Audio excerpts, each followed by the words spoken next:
तो गाइस आज हम पढ़ेंगे एटॉमिक मॉडल को। तो एटॉमिक मॉडल आपको 4 तरह के दिखेंगे when you are in 11th class. अब तक आप पढ़ के आए थे 3 एटॉमिक मॉडल्स, जो कि आपने पढ़े थे Thomson atomic model, Rutherford atomic model, Bohr atomic model. लेकिन जो चौथा वाला एटॉमिक मॉडल जो आपको 11th क्लास में पढ़ने को मिलेगा उसका नाम होगा क्वांटम एटॉमिक मॉडल। तो क्या हुआ, सबसे पहले थॉमसन का एटॉमिक मॉडल आया जिसको कि हम बोलते हैं प्लम पुडिंग मॉडल। आपको भी पता है क्या होता है इसमें। देखो मैं आपको सिंपल वर्ड्स में एक्सप्लेन कर देती हूँ, इसमें कोई बड़ा रॉकेट साइंस नहीं है। एक पॉजिटिव चार्ज होता है, इसका मानना था कि एटम में एक पॉजिटिव चार्ज होता है और एक नेगेटिव चार्ज होता है, और जो पॉजिटिव चार्ज होता है वो सराउंडेड होता है इक्वली, वो पूरा का पूरा एरिया कवर करता है with the uniform charge distribution. ठीक है ना, उसकी जो डिस्ट्रीब्यूशन होती है चार्ज की किसी भी एरिया में वो क्या होती है, यूनिफॉर्म होती है। एक पर्टिकुलर एरिया में उसकी जो चार्ज है वो इक्वली डिस्ट्रीब्यूटेड है।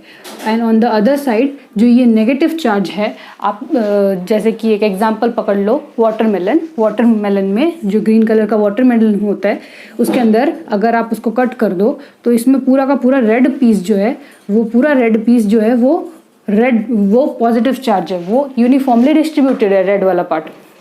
But if you talk about electrons तो वो उसको आप सीड्स कंसीडर कर लो। वो सीड्स जो है वो उन रेड वाटरमेलन के जो हम खाते हैं उसके अंदर एम्बेडेड है, जो वो पॉजिटिव चार्जेस है उसके अंदर वो गड़े हुए हैं, आप इस तरह से मान लो। तो यही होता है उसका थॉमसन का प्लम पुडिंग मॉडल, जो कि ज़्यादा दिन तक नहीं चला। ठीक है, तो इसके भी ड्रॉबैक्स आने लगे, और इसका ड्रॉबैक जो था वो आपको रदरफोर्ड मॉडल में पता चला। तो इसका ड्रॉबैक क्या था वो सुन लेते हैं। तो सेकेंड मॉडल की बात करें तो सेकेंड मॉडल होगा बोर का, सॉरी रदरफोर्ड का। तो रदरफोर्ड ने क्या बोला, रदरफोर्ड ने बोला, उसने पहले एक एक्सपेरिमेंट किया, मैंने आपको बता देती हूँ। उसने क्या किया, उसने एक अल्फा पार्टिकल लिया। क्या लिया उसने, अल्फा पार्टिकल। एक अल्फा पार्टिकल में 2 क्या होते हैं, पॉजिटिव चार्ज होते हैं। तो अगर आप उस 2 पॉजिटिव चार्ज को इलेक्ट्रॉनिक कन्फिग्रेशन के हिसाब से देखेंगे तो पहले आते हैं हाइड्रोजन और सेकंड में आता है हीलियम। तो मतलब कितने, वो किसका कौन सा एलिमेंट हुआ अल्फा पार्टिकल, हीलियम एलिमेंट हुआ। तो हीलियम एलिमेंट को उसने क्या किया, हीलियम जिसमें कि 2 इलेक्ट्रॉन्स होते हैं और 4 उसका एटॉमिक नंबर होता है, उस अल्फा पार्टिकल से इस अल्फा पार्टिकल को एक बॉक्स में रखा और उसको रिलीज़ करवाया।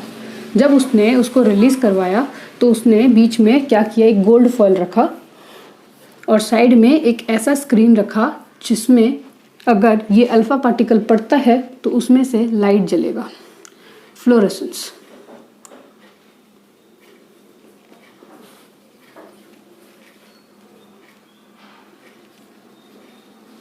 अगर उसका स्पेलिंग गलत हो तो मुझे माफ़ कर दे।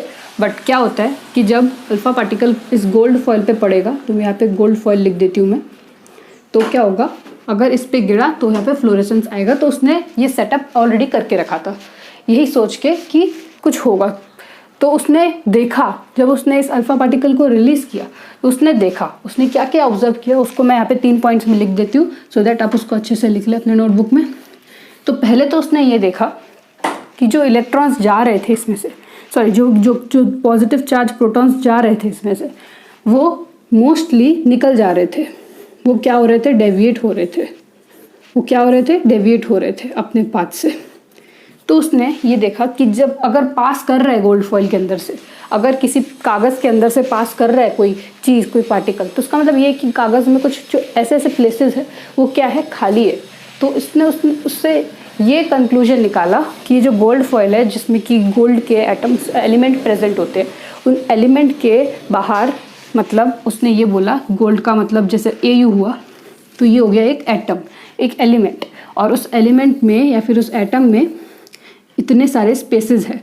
ये क्या है, ऑर्बिट्स है, ऑर्बिट्स बनाए, ऑर्बिट्स के बीच में फेसेस है, और इस ऑर्बिट्स के जो स्पेस है उसके अंदर से क्या निकल रहा है, ये जो पॉजिटिवली चार्ज जो थ्रो किया जा रहा है उसमें से निकल जा रहा है, पास आउट हो जा रहा है। तो उसने ये बताया जो इलेक्ट्रॉन्स है वो कहाँ पे रिवॉल्व करते हैं? Electrons revolve around the orbits, ठीक है। तो उसने क्या बोला? इलेक्ट्रॉन्स रिवॉल्व अराउंड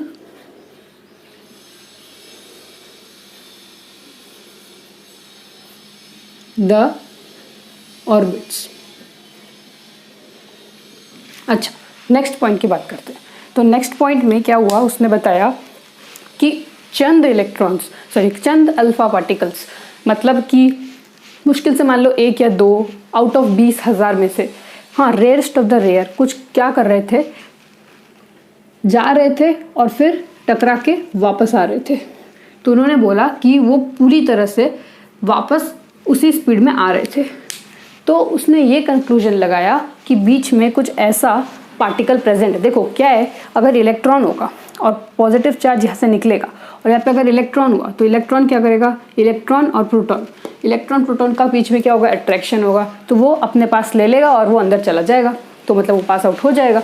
बट यहाँ पे ऐसा कुछ था जो उसको रिपेल कर रहा था, अपनी तरफ नहीं ले रहा था, उसको अपोजिट साइड में फेंक रहा था। तो ऑफकोर्स यहाँ पे एक प्रोटॉन होगा जो प्रोटॉन के साथ रिपेल कर रहा होगा। तो उसने ये कंक्लूजन निकाला कि एक पॉजिटिवली चार्ज जो पार्टिकल है वो क्या है, न्यूक्लियस, जो कि प्रेजेंट होता है सेंटर में। तो उसने बोला ये जो मैंने यहाँ पे एक सर्कल बनाया था वो न्यूक्लियस है, और उसी को बोल रही हूँ मैं, न्यूक्लियस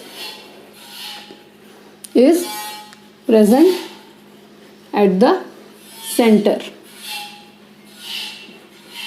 ऑफ एन एटम। ये उसने सेकेंड कंक्लूजन लगाया। अच्छा, उसका थर्ड कंक्लूजन क्या था, इसको भी मैं मिटा देती हूँ अच्छे से आपको एक्सप्लेन करने के लिए। तो तीसरी चीज़ उसने ये एक्सप्लेन की, जब ये इतना कुछ हो गया तो इसके बाद उसने बोला कि जो न्यूक्लियस है, न्यूक्लियस में आपको प्रोटॉन्स दिखेंगे और क्या दिखेंगे, आपको इलेक्ट्रॉन्स दिखेंगे। तो यहाँ पे आप बता दो न्यूक्लियस जो है वो किससे बनते हैं, प्रोटॉन्स और न्यूट्रॉन्स से। ठीक है, इतनी सी चीज उसने एक्सप्लेन की। अब हम आगे चल के बात करेंगे कि उसने इससे क्या रिजल्ट निकाला। ये क्या हो गया, इसका ऑब्जर्वेशन। ठीक है, अब हम यहाँ पे इसके रिजल्ट के बारे में लिखेंगे सो दैट इसी स्लाइड में आपको पूरा का पूरा आंसर मिल जाए। तो यहाँ पे मैं रिजल्ट लिख देती हूँ। तो उसने क्या रिजल्ट लगाया, एक छोटा सा रिजल्ट है। उसने सिर्फ ये बताया कि जो आपका जो एलिमेंट है वो, मतलब जो ये एलिमेंट का जो न्यूक्लियस है, जो प्रोटॉन्स होता है और न्यूट्रॉन्स होते हैं। तो उसने ये आगे चल के डिस्कवर किया कि जो रेडियस होता है किसी भी एटम का जो रेडियस होता है वो कितना होता है, 10⁻⁻10 मीटर। ये होता है रेडियस किसका, एटम का। और उसने एक और रिजल्ट निकाला, वो क्या था, न्यूक्लियस का रेडियस कितना होता है, 10⁻⁻15 मीटर। ये जितना ज़्यादा वैल्यू होगा उतनी छोटी रेडियस होगी, जितना कम वैल्यू होगा उतना बड़ा रेडियस होगा। तो 10⁵ का डिफरेंस है दोनों में, ज़्यादा बड़ा डिफरेंस नहीं है। समझ रहे हो ना आप मेरी बात। तो ये उसका कंक्लूजन निकला। अच्छा, एक और चीज़ आपको क्वेश्चन में पूछा जा सकता है कि आपको गिवन होगा कि रेडियस ऑफ न्यूक्लियस इतना है, किसी भी न्यूक्लियस का वो रेडियस दे देगा और आपको बोलेगा कि ना हाँ अब आप बताओ कि ये किस एलिमेंट का है। तो आप कैसे निकालोगे। तो देखो उसका एक सरल उपाय है। देखो किसी भी एलिमेंट का नाम पूछेंगे वो आपसे और आपको बोलेंगे कि ये रेडियस है न्यूक्लियस का, तो आपको बहुत डर लगेगा, आप घबरा जाओगे, ये कैसा क्वेश्चन आ गया। तो उस क्वेश्चन को सॉल्व करने का एक फॉर्मूला जो रदरफोर्ड ने दिया वो था, radius of nucleus is equal to R0 times A raise to the power 1/3। ये है रेडियस ऑफ न्यूक्लियस की वैल्यू। ठीक है ना। अच्छा, अब R0 का मतलब क्या है, R0 यहाँ पे एक कांस्टेंट की तरह काम कर रहा है और A क्या है, एटॉमिक मास। अब आप मुझे बताओ, अगर आपको एटॉमिक मास पता होगा, मान लो कि आपको रेडियस ऑफ न्यूक्लियस बताया गया और R0 तो कांस्टेंट है, तो उसकी एक वैल्यू होगी जो क्या है 1.4 इंटू 10⁻⁻15 मीटर। आपको भी पता है 10⁻⁻15 न्यूक्लियस का रेडियस होता है। उसके आगे जस्ट 14-1 15-1 14 डाल दिया। ऐसे आप याद कर सकते हो R0 की वैल्यू, अगर आपको क्वेश्चन में ना गिवन हो तो आपको जब न्यूक्लियस का वैल्यू दिया होगा और R0 का वैल्यू तो आपको पता ही है, ये दोनों जब आप यूज़ करोगे तो आपको एटॉमिक मास मिल जाएगा। और आपको पता है कि एक एटॉमिक मास से आप एक पर्टिकुलर एलिमेंट का पता कर सकते हैं, ठीक है ना। तो this was all about atomic model of Rutherford atomic model. अब हम बात करेंगे तीसरे एटॉमिक मॉडल की, जो कि होगी बोर की एटॉमिक मॉडल। तो चलो इसको मैं रब आउट कर लेती हूँ। ये क्या है, क्या आप जानते हैं क्या है? बहुत लोगों को इसके बारे में नहीं पता, और आज के वीडियो में हम इसी को एक्सप्लेन करते हुए पूरा का पूरा टॉपिक, पूरा नोट्स भी को ख़त्म करेंगे। तो ये क्या है बेसिकली, ये एक एलिमेंट है, ये है उसका एटॉमिक मास, और ये है उसका एटॉमिक नंबर। तो हेडिंग डालिए एटॉमिक मास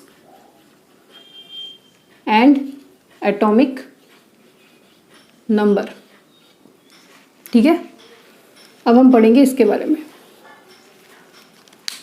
तो चलो आज के वीडियो में हम कुछ टर्म्स के बारे में पढ़ेंगे, बेसिक टर्म्स के बारे में, जो कि एक इंसान को पता होना चाहिए अगर वो एटॉमिक स्ट्रक्चर पढ़ने जा रहा है तो, ठीक है ना। तो सबसे पहले हम जो टर्म पढ़ेंगे वो पढ़ेंगे आइसोटोप्स,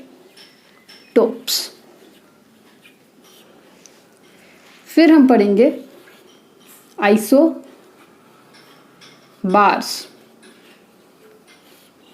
फिर हम पढ़ेंगे आइसोटोन्स, फिर हम पढ़ेंगे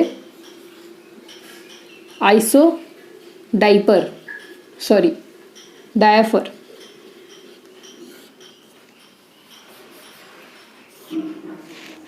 और लास्ट में हम पढ़ेंगे, अगर यहाँ पे आ जाता है तो ठीक है, उसका हम बाद में देख लेंगे जहाँ पे भी आते हैं। वैसे उसका नाम होगा आइसोस्टर, ठीक है। तो चलो पहले हम बात करते हैं आइसोटोप्स की। तो देखिए आइसोटोप क्या होता है और आइसोबार क्या होता है। ये चीज़ आपको ना बचपन से पता होगी कि आइसोटोप क्या होता है और आइसोबार क्या होती है, लेकिन प्रॉब्लम ना आप सबको कहाँ पे आती है, जब आपको क्वेश्चन में दिया जाता है ना, तब आपको समझ भी नहीं आता कि कौन सा सेम एटॉमिक नंबर होगा और कौन सा सेम एटॉमिक मास होगा। यहाँ पे आके तुम्हारा कन्फ्यूजन बढ़ता है, और यही सारे टीचर्स क्या करते हैं, बस समझा के चल जाते हैं। मेरा काम है आपको याद करवाना। तो देखो ध्यान से सुनिए कि आइसोटोप्स और आइसोबार में जो चीज़ आपको याद रखना है कि किसमें सेम एटॉमिक नंबर आएगा और किसमें सेम एटॉमिक मास आएगा। इसको याद करने का एक अच्छा तरीका है मेरे पास। देखो आप बार गए होंगे, आप बार को ऐसे याद रखो कि देखो जब आप चॉकलेट खाते हो तो चॉकलेट किसके फॉर्म में होते हैं, डेयरी मिल्क का चॉकलेट बार के फॉर्म में होता है ना। और जब आप चॉकलेट खाते हो इससे आपका क्या बढ़ता है, आपका वजन बढ़ता है, आपका मास बढ़ता है। तो बार को मास के साथ रिलेट करो, ठीक है ना। अब बार मतलब मास, अब तो आप चॉकलेट के एग्जाम्पल से समझ ही जाओगे, ठीक है ना। तो आइसो मतलब क्या होता है, सेम होता है, और मास मतलब सेम मास। तो आइसो बार सेम मास, तो इसका मतलब हुआ यहाँ पे सेम एटॉमिक मास, ठीक है ना। अच्छा, और यहाँ और क्या होगा, एंड डिफरेंट एटॉमिक नंबर। यहाँ पे क्या आ जाएगा, सेम, इसका उल्टा एटॉमिक, एक पता चला तो दूसरा निशाना तो अपने आप लग जाएगा। Atomic number and different atomic mass. I hope आपको मेरी बात समझ में आई होगी। तो चलो अब बात करते हैं आइसोटोन्स की। आई थिंक मुझे आइसोटोन्स थोड़ा ऊपर लिख लेना चाहिए क्योंकि इसने ज़्यादा एरिया कवर नहीं किया। इसके एग्जांपल्स की अगर मैं बात करूं तो जैसे मान लो हाइड्रोजन, ड्यूट्रियम, ट्रिटियम। ये चीज़ आप हाइड्रोजन वाले चैप्टर में और अच्छे से पढ़ेंगे, बट मैं आपको ये बता दूं हाइड्रोजन, ड्यूट्रियम और ट्रिटियम का जो एटॉमिक नंबर होता है वो 1, 2 और 3 होता है। ये 3 फॉर्म्स ऑफ हाइड्रोजन है, बट इनका जो एटॉमिक मास होता है वो सेम रहता है, 1, 1 और 1, ये चीज़ आपको याद रखना है। अच्छा, अब हम बात करते हैं आइसोबार की। आइसोबार में आप एग्जाम्पल ले लो, जैसे कि आर्गन और कैल्शियम की। इन दोनों का एटॉमिक मास क्या होगा, सेम होगा। तो यहाँ पे आप सेम लिख दो एटॉमिक मास, और इनका जो एटॉमिक नंबर होगा वो होगा 18 और 20। तो इसके थ्रू आपको आइसोबार का भी एग्जाम्पल पता चल जाता है। तो चलो तीसरी चीज़ की बात करते हैं, वो होगा आइसोटोन्स। एन वर्ड आता है इसमें, मतलब न्यूक्लियस। न्यूक्लियस नहीं, न्यूट्रॉन्स।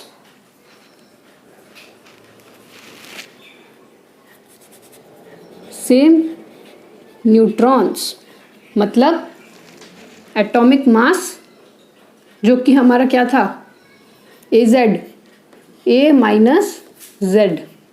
इसी के थ्रू हम सारा समझेंगे ना, मैंने बोला था। देखो उसका इस्तेमाल हो गया।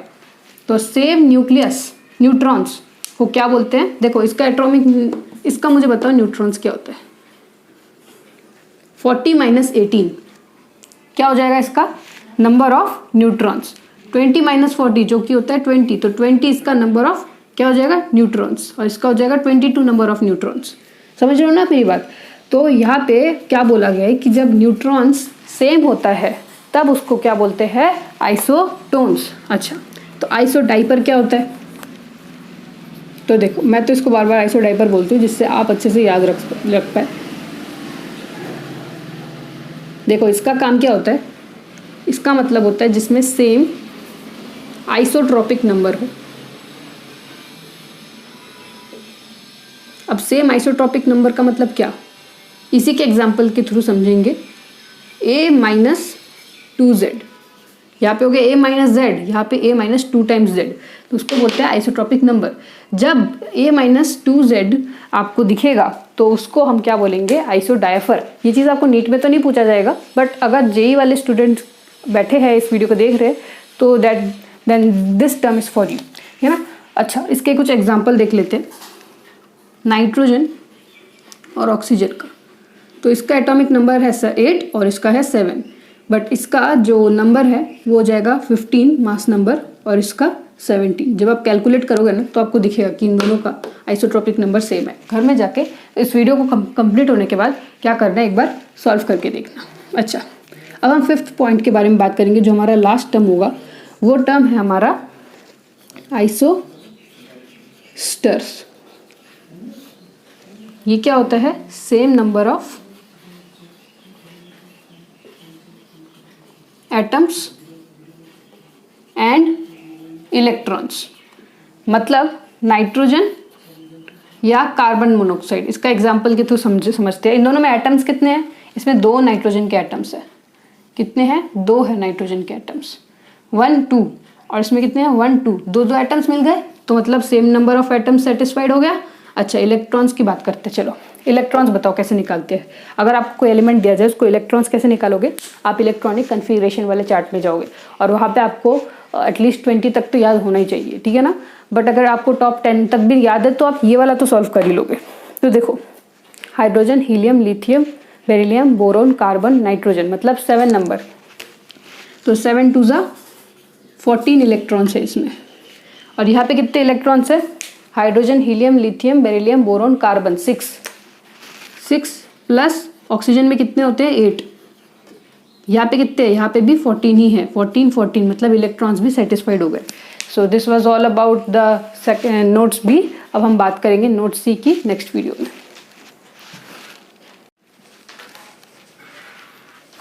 तो गाइस अब हम बात करेंगे नोट सी की।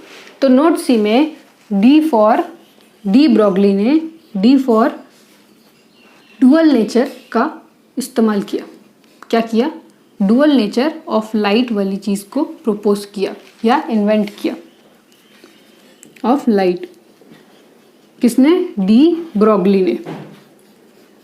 अच्छा, उसने क्या प्रपोज किया डुअल नेचर ऑफ लाइट में, उसने 2 चीज़ प्रपोज की। उसने ये बताया कि एक लाइट जो होती है ना, जो आप देखते हो लाइट, उस लाइट में सिर्फ वेव नेचर ही नहीं, पार्टिकल नेचर ही नहीं, वेव नेचर भी होती है। तो ये वेव क्या होता है, ये वेव क्या होता है ये तो हम पढ़ेंगे बाद में। पहले हम समझते कि डुअल नेचर में उसने क्या क्या चीज़ बताई। एक तो पार्टिकल नेचर ऑफ लाइट बताई, दोनों होता है इसमें, और एक तो उसने वेव नेचर ऑफ लाइट बताई। ठीक है, अब बात करते हैं पार्टिकल नेचर में हम क्या क्या पढ़ेंगे, फिर हम वेव नेचर की बात करते हैं। पार्टिकल नेचर में हम सबसे पहले तो पढ़ेंगे रिफ्लेक्शन, फिर पढ़ेंगे रिफ्रैक्शन,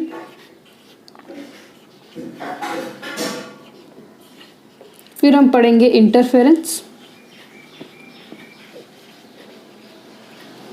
और फिर हम पढ़ेंगे डिफ्रैक्शन। आई होप आपको मेरी बात समझ में आ गई। तो चलो अब बात करते हैं वेव नेचर में हम क्या पढ़ेंगे। वेव नेचर में हम सबसे पहले पढ़ेंगे ब्लैक बॉडी रेडिएशन,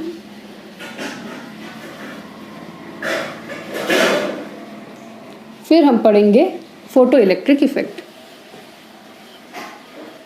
ये चीज़ आप फिजिक्स में भी लागू होती है। अब तक हम थोड़ा फिजिक्स का ही पार्ट पढ़ रहे हैं वैसे तो देखा जाए। अच्छा, तो इतना बात हो गया।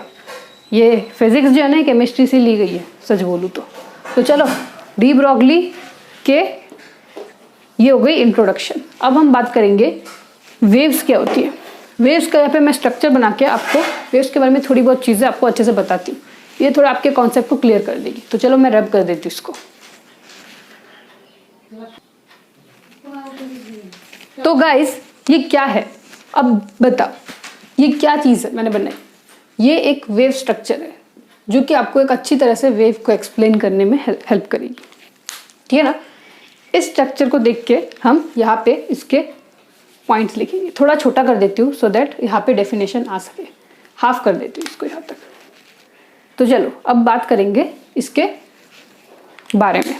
वेव्स को अच्छे से जानिए, ठीक है ना।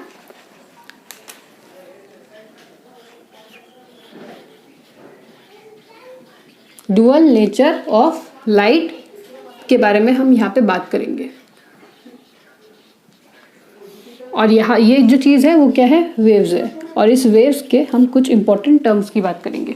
तो नंबर 1 जो टर्म है वो आ जाता है वेवलेंथ। क्या आता है, वेवलेंथ। तो देखिए बिफोर गोइंग टू वेवलेंथ मैं आपको एक बात बताती हूँ। देखिए ये जो वेव है ना, इसमें ये ऊपर वाला जो पार्ट है, ये वाला पार्ट, इसको बोलते हैं क्रेस्ट। और जो नीचे वाला पार्ट है ना, इसको बोलते हैं ट्रफ। मतलब इस लाइन के ऊपर वाला जितना जो भी पार्ट होगा, इस लाइन की ये बॉर्डर लाइन है। हाँ ऐसे बोलते हैं ना प्रिंसिपल एक्सिस। एक लेंस के अंदर जो प्रिंसिपल एक्सिस होता है, इसके ऊपर वाला लाइन ये होता है, इसके ऊपर वाला, तो यही वो भी इसी यहाँ पे भी वही होता है कि इस लाइन के ऊपर वाले पार्ट को क्रेस्ट बोलते हैं और इसको क्या बोलते हैं, ट्रफ। ठीक है ना। तो चलो तो अब बात करते हैं वेवलेंथ का मतलब क्या होता है। तो ध्यान दीजिए वेवलेंथ क्या होता है, वो डिस्टेंस होता है क्रेस्ट और ट्रफ का।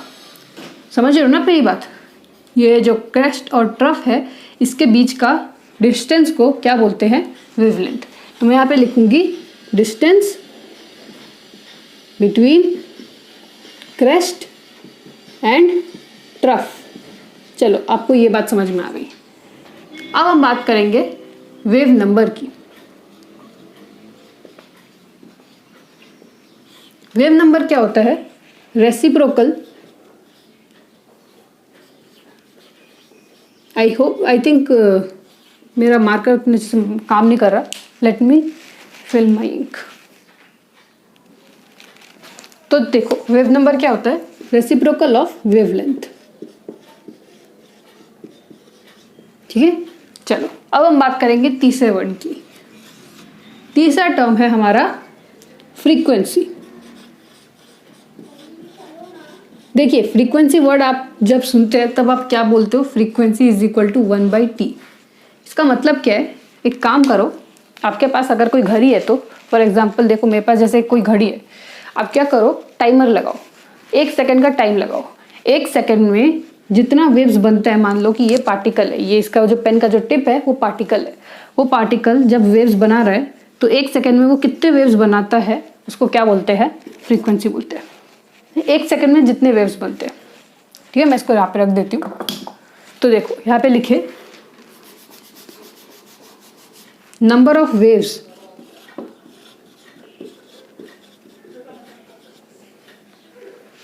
passes through a particular point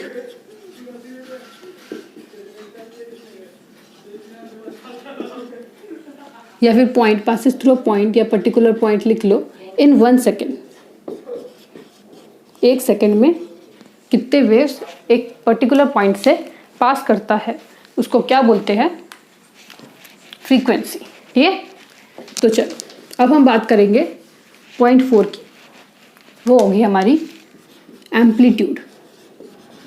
amplitude का मतलब क्या होता है, तो ध्यान दीजिए, एम्पलीट्यूड होता है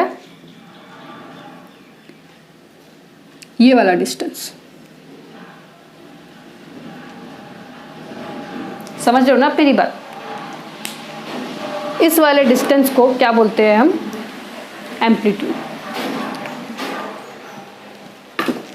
तो देखो एम्पलीट्यूड का डेफिनेशन कुछ इस तरह से होगा, height of crest and trough. अच्छा, तो अब हम बात करेंगे लास्ट पॉइंट की, जो होगी वेलोसिटी। वेलोसिटी क्या हो जाएगा, ये वाला distance, distance covered by crest and trough. तो आप इसको यहां से लिख सकते हो पर यूनिट लेंथ, ठीक है ना, ऐसे लिखना, डिस्टेंस ट्रेवल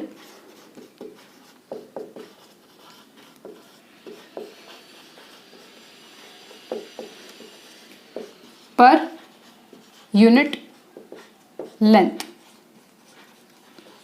एक पर्टिकुलर यूनिट लेंथ में कितने डिस्टेंस को उसने कवर किया उसको क्या बोलते हैं, वेलोसिटी। तो this was all about note C का फर्स्ट पार्ट। मतलब हम बात मान के चलते हैं कि ये जो हमने पढ़ा इसको हम नोट्स C1 बोलते हैं।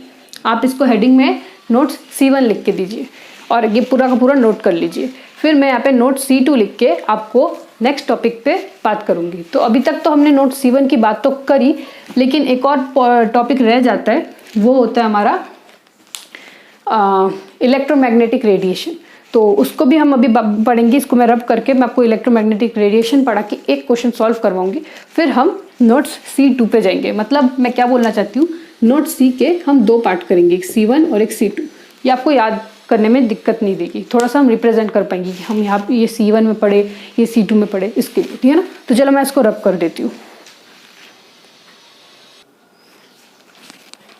तो चलो दोस्तों, अब हम पढ़ते हैं इलेक्ट्रोमैग्नेटिक रेडिएशन के बारे में या फिर इलेक्ट्रोमैग्नेटिक स्पेक्ट्रम के बारे में। तो हेडिंग दे इलेक्ट्रोमैग्नेटिक स्पेक्ट्रम। तो ध्यान देना मेरी बात को। देखो क्या होता है इलेक्ट्रोमैग्नेटिक स्पेक्ट्रम में, यहाँ पे आपको कुछ मैं रेज लिख के दूंगी, कुछ ऐसे रेज जो इलेक्ट्रोमैग्नेटिक होते हैं, है ना। इलेक्ट्रोमैग्नेटिक रेज आपको आगे चल के और अच्छे से पता चलेगा अगर आप एक फिजिक्स के स्टूडेंट हो तो इसका एक पर्टिकुलर चैप्टर भी होता है। तो देखो क्या होते हैं, ये एक पर्टिकुलर रेज है जो आपको, जैसे आप देखते हो कुछ ऐसे रेज, जैसे लाइट आपको पता है रेड ब्लू ग्रीन रेनबो में, है ना, विबग्योर। कुछ ऐसे भी रेज होते हैं जो आपको विजिबल नहीं होते और वो भी आपको पता होना चाहिए। वो केमिस्ट्री के टर्म्स पॉइंट ऑफ व्यू में वेरी इंपॉर्टेंट है और वो जानना है आपको इस वीडियो में, ठीक है ना। तो उसको जानने के लिए मैं एक ट्रिक के थ्रू आपको उस इलेक्ट्रोमैग्नेटिक स्पेक्ट्रम को याद करवाऊंगी। तो उसके कुछ नाम कुछ इस प्रकार है। देखो आप ट्रिक पहले लिख लीजिए, फिर मैं आपको उस स्पेक्ट्रम को समझाती हूँ। तो देखो ट्रिक ये है, CV रमन की XUV, CV रमन की XUV विजिबल होती है किसमें, इंफ्रारेड रेज में।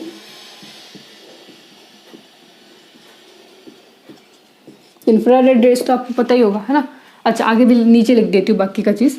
इंफ्रारेड रेज में जिसमें क्या क्या बचता है, जिसमें क्या क्या प्रेजेंट है, माइक्रोफोन और रेडियो, ठीक है ना। तो चलो अब हम पूरी बात करते हैं, इसका मतलब क्या है। सी से होगा कॉस्मिक रेज। देखो ये मैं फ्रीक्वेंसी के टर्म्स में बता रही हूँ, फ्रीक्वेंसी के टर्म्स में ये पूरा का पूरा मतलब स्टार्टिंग से लेके एंडिंग तक है। वैसे अगर हम वेवलेंथ की बात करें तो रेडियो वेव सबसे ज़्यादा वेवलेंथ कैरी करता है और सबसे कम फ्रीक्वेंसी क्या रेडियो वेव कैरी करता है। मतलब फ्रीक्वेंसी और वेवलेंथ जो है वो इन्वर्सली प्रोपोर्शनल है। तो मैं भी बता रही थी कि रेडियो वेव्स अगर ज़्यादा वेवलेंथ कैरी करता है तो बहुत बच्चे क्या करेंगे, जब आपको क्वेश्चन में पूछा जाएगा यही गलती करेंगे।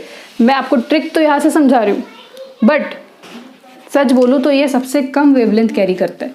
अगर आप ये याद रख पाओगे तो आपके लिए सबसे बेस्ट रहेगा। तो आप विबग्योर को याद करते हो, विबग्योर में आपको अच्छे से बताया गया है। जैसे विबग्योर में आपको बताया गया है कि आप जितना आगे बढ़ते रहोगे उतना क्या होगा, उतना वेवलेंथ बढ़ेगा। यहाँ पे भी वही बात हो गई कि जैसे आप बढ़ोगे तब आपका वेवलेंथ बढ़ेगा। यहाँ पे भी वही बात है। तो मतलब स्टार्टिंग कहाँ से हो रही है, जहाँ पे ज़्यादा फ्रीक्वेंसी है। चलो आप ये सब छोड़ो, आप इतनी सी बात याद रखो। आप इस ट्रिक को लगाना और जब आपसे पूछा जाए कि सबसे ज़्यादा वेवलेंथ कहाँ पे है तो आप ऐसे करके चलना, CV XUV ये, और जो सबसे लास्ट में आएगा उसका वेवलेंथ सबसे ज़्यादा होगा। ठीक विबग्योर की तरह, विबग्योर में जो सबसे लास्ट वाला बंदा होता है उसका वेवलेंथ ज़्यादा होता है। मतलब जितना आगे चलते रहोगे उतना वेवलेंथ बढ़ता रहेगा। इतना याद रखो बस, आसान भाषा में। तो चलो कॉस्मिक रेस फर्स्ट हो गया, फिर दूसरा रेस क्या आ जाता है, सॉरी ये सबसे छोटा होता है। हाँ, फिर आता है हमारा वी रेस। ठीक है, ठीक है। तो अब बात करते हैं तीसरा रेस जो कि होता है यूवी रेस। वी रेस के बारे में आपको ज़्यादा बताया नहीं गया, तो चलो इसको वैसे भी आप जाने दे सकते हो। यूवी रेस के बारे में ज़्यादा बताया गया, यहाँ पे वैसे मैं सारे रेस को कवर करूँगी। फिर हमारा आता है विजिबल रेस, जिसमें कि आपको विबग्योर देखने को मिलता है। फिर आता है हमारा इंफ्रारेड रेस, फिर आता है हमारा माइक्रो रेस, और फिर आता है हमारा रेडियो वेव्स।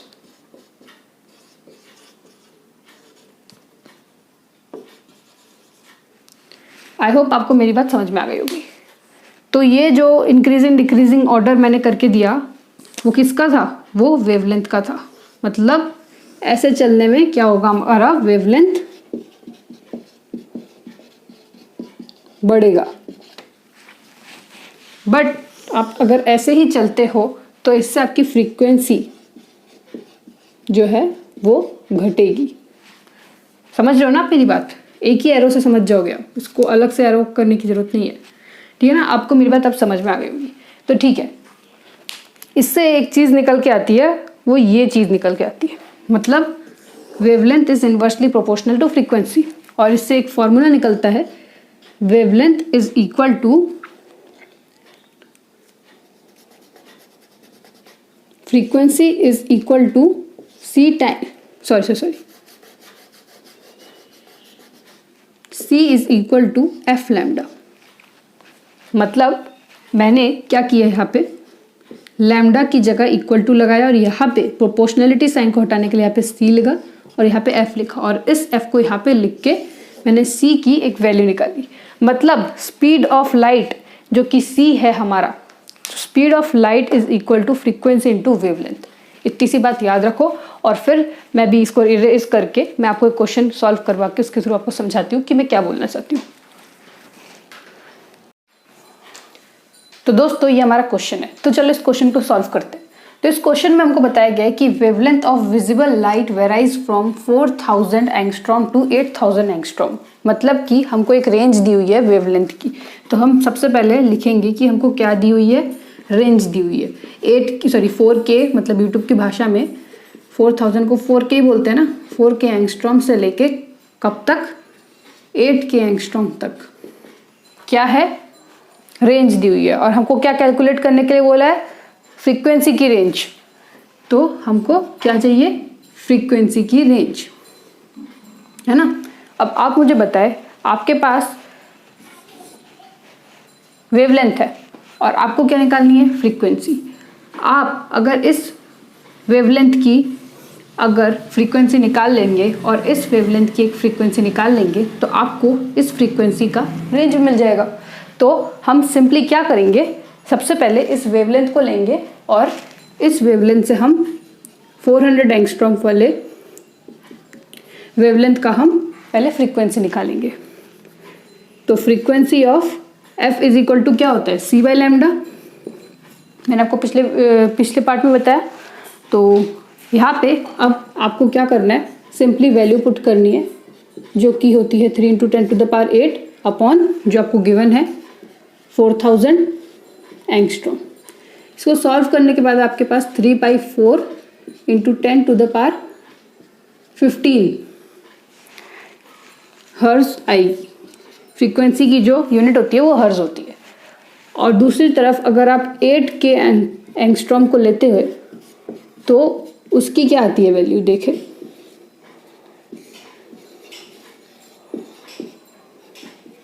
तो आपको यहाँ पे 3/8 आएगा इंटू 10⁻15 हर्ट्ज आएगा।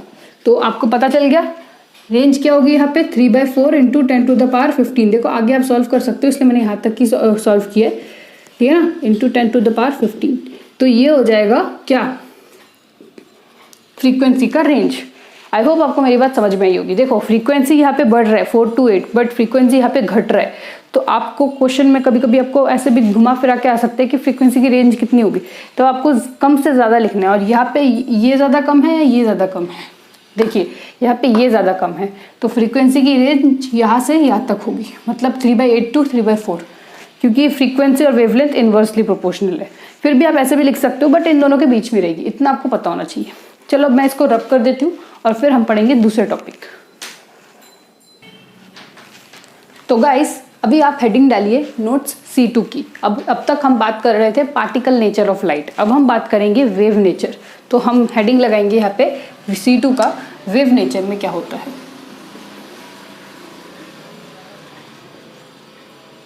वेव नेचर में हम क्या क्या पढ़ेंगे, जो कि मैंने आपको बताया था। सबसे पहले तो हम पढ़ेंगे ब्लैक बॉडी रेडिएशन और फिर हम पढ़ेंगे फोटो इलेक्ट्रिक इफेक्ट। मैं यहाँ पे बड़ा करके नहीं लिख रही, टाइम वेस्ट हो जाएगा। तो चलो सबसे पहले हम स्टार्ट करते हैं ब्लैक बॉडी रेडिएशन की। देखो ब्लैक बॉडी जब आप पढ़ते हो ना, तो आपको 4 चीज़ें आपके पॉइंट टू पॉइंट आपके दिमाग में ये चीज़ फिट होनी चाहिए, ठीक है ना। मैं यहाँ पे डिस्कस करके बताती हूँ आपको। तो पहला जो चीज़ है ब्लैक बॉडी रेडिएशन का, आप यहाँ पे हेडिंग लगाइए ब्लैक बॉडी रेडिएशन। इसकी 4 चीज़ें आपको पता होनी चाहिए, बस दैट्स इट। तो क्या क्या 4 चीज़ें हैं। नंबर 1 ये है कि ब्लैक बॉडी जो है ना, जो आपको बताई गई है कि सबसे ज़्यादा 100% वो हर एक चीज़ को एब्जॉर्ब कर लेती है अपने आप में, वो एक आइडियल बॉडी है। हाँ वो एब्जॉर्ब ज़रूर करती है, बट अपने पूरी नॉलेज नहीं ली। Black body can absorb and emit radiation, ये है उसकी पूरी बात। मतलब एब्जॉर्ब भी करती है, एमिट भी करती है। अच्छा, तो एमिट जो करती है वो कैसे करती है, क्या जब ब्लैक बॉडी एमिट करती है रेडिएशन को, वो कैसे करती है, वो कंटिन्यूसली करती है या डिसकंटिन्यूसली करती है, तो वो पढ़ेंगे हम सेकेंड पॉइंट में। सेकेंड पॉइंट बोलता है black body does not emits radiation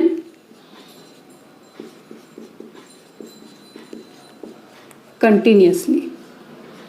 I hope आपको मेरी बात समझ में आ गई। इसका मतलब ये है, ये कंटिन्यूसली रेडिएशन एमिट नहीं करती, तो it is discontinuous. I hope आपको मेरी बात समझ में आ गई, ठीक है। अच्छा, थर्ड पॉइंट की तरफ चलते हैं। तीसरा पॉइंट याद रखें, ब्लैक बॉडी रेडिएशन जो है वो जो एमिट करती है, तब उसकी जो एमिशन में डिसकंटिन्यूस जो पार्टिकल है, वो उसकी जो एनर्जी है वो पैकेट्स के फॉर्म में होती है, और उन पैकेट्स को जो एनर्जी वो एमिट करती है, अभी जो हमने एमिट के बारे में पढ़ा, वो डिसकंटिन्यूसली एमिट कर रही है, वो जो एनर्जी है वो आइंस्टाइन ने बताया कि एनर्जी एक एक पैकेट के फॉर्म में होती है, एक पैकेट के फॉर्म में एनर्जी होती है, और उसी एनर्जी को हम बोलते हैं फोटोन। ठीक है ना, तो मैं यहाँ पे अच्छे से लिख देती हूँ, इसको मिटा देती हूँ।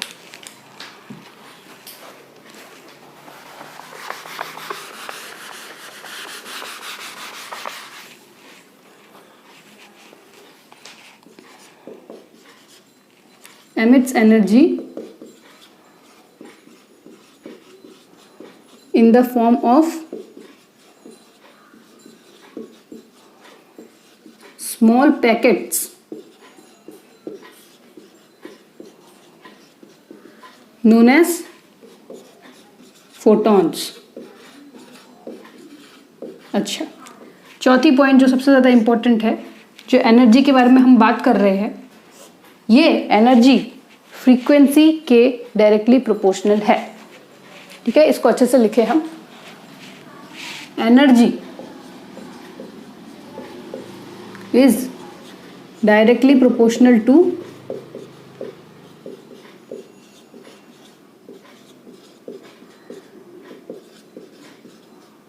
फ्रीक्वेंसी।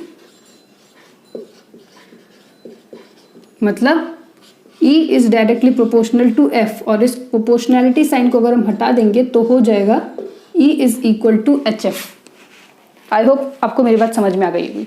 आपको मैंने पिछला वाला जस्ट अभी इससे पहले वाले पार्ट में मैंने आपको बताया, C1 पार्ट में जब हम पार्टिकल नेचर पढ़ रहे थे तब मैंने आपको F का भी फॉर्मूला बताया था फ्रीक्वेंसी निकालने का। अभी हमने सॉल्व भी किया था उस पर क्वेश्चन। F की फॉर्मूला क्या होती है, C/λ। तो इससे आ जाता है हमारी पूरी formula, E is equal to H/F, E is equal to Hc/λ, और ये हो जाती है हमारी प्रॉपर एक डेफिनेशन।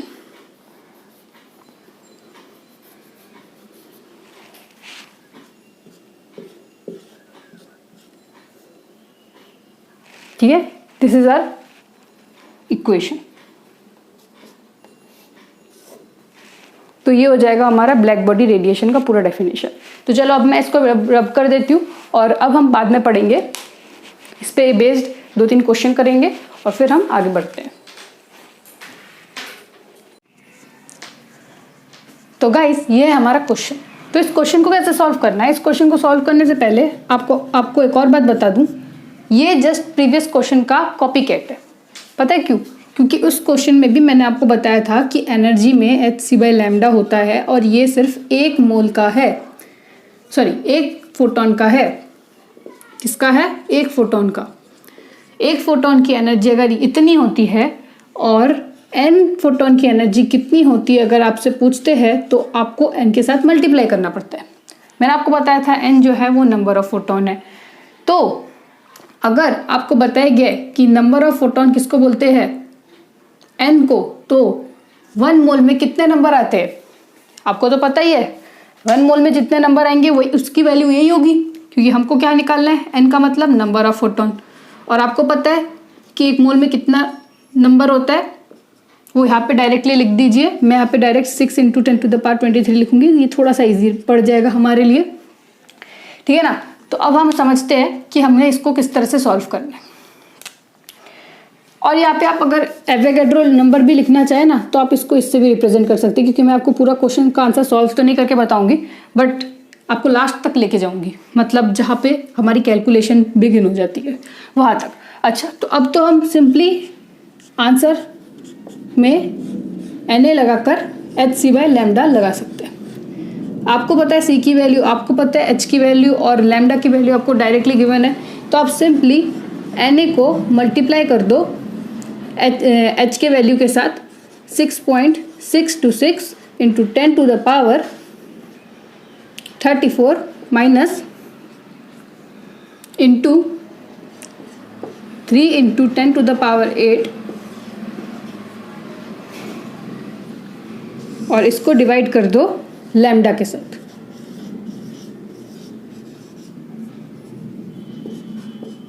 बस ये है आपका आंसर। अब मैं इसके आगे सॉल्व करके अपना टाइम भी वेस्ट करूंगी, तो आप इसको नोट डाउन कर लीजिए, मैं तब तक रब कर देती हूँ।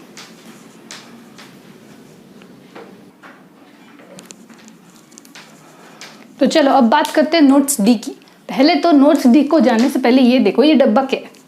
ये डब्बा आपने फिजिक्स के जब आप क्या करते हो, क्लासिकल फिजिक्स पढ़ते हो या मॉडर्न फिजिक्स पढ़ते हो, तो आपको ये वाला डायग्राम से ही आपकी फिजिक्स की शुरुआत होती है। तो हम केमिस्ट्री में फोटो इलेक्ट्रिक इफेक्ट से स्टार्ट करेंगे। पहले तो इसका मतलब समझिए क्या होता है। तो क्या होता है कि एक मेटल का प्लेट है, मान लो ये क्या है, मेटल का एक प्लेट है। तो क्या करता है, ऊपर से जब फोटॉन्स मतलब क्या, मैंने आपको बताया थी, energy in the form of packets, ठीक है ना। तो एनर्जी जब पैकेट्स के फॉर्म में आ रही है, जिसको कि मैं क्या बोल रही हूँ, फोटॉन्स बोल रही हूँ, वो जब मेटल रॉड पे पड़ती है तो क्या होता है, उसके अंदर, उस मेटल के अंदर इलेक्ट्रॉन्स होता है। ऑफ कोर्स जो मेटल बन रहा है वो भी एक एटम कैरी करता है और उस एटम के अंदर इलेक्ट्रॉन्स रिवॉल्व कर रहे होंगे, और वही उसी मेटल्स में से इलेक्ट्रॉन क्या होगा, इजेक्ट होगा। और उसी को हम इसमें समझेंगे एक बार, ठीक है ना। एक बार इसमें भी समझ लेते हैं हम लोग क्या बोला जा रहा है यहाँ पे। तो देखिए क्या हो रहा है यहाँ पे हमने ली एक मेटल रॉड। क्या ली हमने, एक मेटल रॉड ली। इस मेटल रॉड को हम कंसिडर नहीं करेंगे, इसमें हम क्या करेंगे, फोटॉन्स को गिराएंगे। इस फोटॉन्स के गिरने से, ये क्या है, फोटॉन्स, और ये है मेटल रॉड। फोटॉन्स के गिरने से इस मेटल में जितने भी इलेक्ट्रॉन्स हैं वो क्या होंगे, इजेक्ट होंगे। क्या होंगे, इलेक्ट्रॉन्स इजेक्ट होंगे। अब कौन सा इलेक्ट्रॉन कितना फास्ट इजेक्ट होगा, कौन सा कम, वो आप बड़े लेक्चर्स में देख लेना, बट मेरा काम है आपको मुद्दा समझाना। इससे क्या होगा, इससे इलेक्ट्रॉन इस तरफ पास होंगे और इलेक्ट्रॉन्स का फ्लो होगा, और due to this flow of electrons current will be generated and that current will be called as photo electric current. और जो इलेक्ट्रॉन का इजेक्शन हो रहा है due to the presence of photons, इस छोटे से डेफिनेशन को क्या बोलते हैं, फोटो इलेक्ट्रिक इफेक्ट। तो हमको इस पूरे के पूरे लेक्चर में फोटो इलेक्ट्रिक इफेक्ट पढ़ना है और फोटो इलेक्ट्रिक इफेक्ट से होने वाले करंट का प्रोडक्शन उसको भी पढ़ना है, ठीक है ना। करंट का प्रोडक्शन इतना इंपॉर्टेंट नहीं है, बट हाँ आपको पता जरूर होना चाहिए। अच्छा, मैं डेफिनेशन लिख दूं तो मैं क्या लिखूंगी, ejection of electron from metal rod. बहुत सिंपल सा इंग्लिश है, ठीक है। क्यों, by the presence of photons, या फिर फॉलिंग ऑफ फोटॉन्स। क्या कर रहे हैं, फॉल कर रहे हैं, तो आप ऐसे भी लिख सकते हैं, by the falling of photons called as photo electric effect, ऐसे आप लिख सकते हैं। अच्छा, अब फोटो इलेक्ट्रिक करंट को क्या बोलते हैं, फोटो इलेक्ट्रिक करंट को क्या बोलते हैं, फोटो इलेक्ट्रिक करंट, इसको बोलते हैं current produced due to photo electric effect. मैं आपको यहाँ पे पीई लिख के बता देती हूँ, ठीक है ना। Current produced due to photo electric effect को क्या बोलते हैं हम, फोटो इलेक्ट्रिक करंट। चलो, इतनी सी डेफिनेशन आपको पता चल गया, ठीक है। अब मैं इसको थोड़ा सा रब करके थोड़ा आगे भी पढ़ाती हूँ आपको।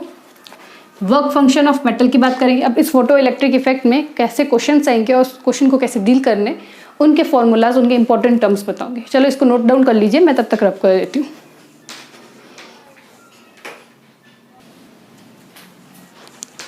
तो चलो अब स्टार्ट करते हैं हम 3 टर्म्स से, ठीक है ना। पहला टर्म होगा हमारा वर्क फंक्शन, सेकेंड डेफिनेशन होगा हमारा थ्रेशोल्ड फ्रीक्वेंसी,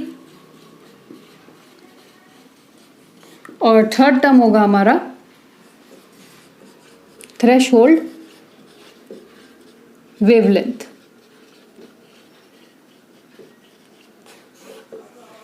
ठीक है, तो चलो पहले बात करते हैं वर्क फंक्शन की। तो वर्क फंक्शन में क्या होता है, देखिए इसका मतलब होता है minimum energy required to eject electrons from the metal surface. ठीक है ना, ऐसे लिखिए, मिनिमम एनर्जी रिक्वायर्ड। ठीक है, इसका मतलब क्या होता है, मिनिमम फ्रीक्वेंसी रिक्वायर्ड। और इसका मतलब क्या होता है? Minimum wavelength required.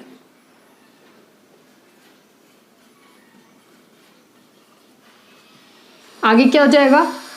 Simple, to eject electrons from metal surface. यहां पे भी वही हो जाएगा, to eject electrons from metal surface. यहां पे भी क्या हो जाएगा? To eject electrons from metal surface. ठीक है, तीनों का डेफिनेशन आपको अच्छे से याद हो गया होगा। अच्छा, अब हम बात करते हैं इसके अंडरस्टैंडिंग की, ठीक है ना। तो इसका मतलब क्या है? मान लो कि हमारे पास एक मेटल है, ठीक है ना। इस मेटल में क्या हो रहा है? फोटॉन्स गिर रही है। अब तक हमने ये देखा, और फिर इलेक्ट्रॉन्स इवॉल्व हो रहे हैं। थोड़ी सी डीप में जाते हैं हम, क्या होता है, अंदर जाते हैं, थोड़ा डीप जाते हैं कि ऐसा क्यों हो रहा है, इसमें से इलेक्ट्रॉन कैसे निकल रहे हैं, उसमें जाते हैं थोड़ा सा। तो यहाँ पे क्या होता है कि जब फोटॉन्स गिरते हैं मेटल में, तो मेटल के अंदर जो इलेक्ट्रॉन्स होते हैं उनको पहले हलचल करते हैं।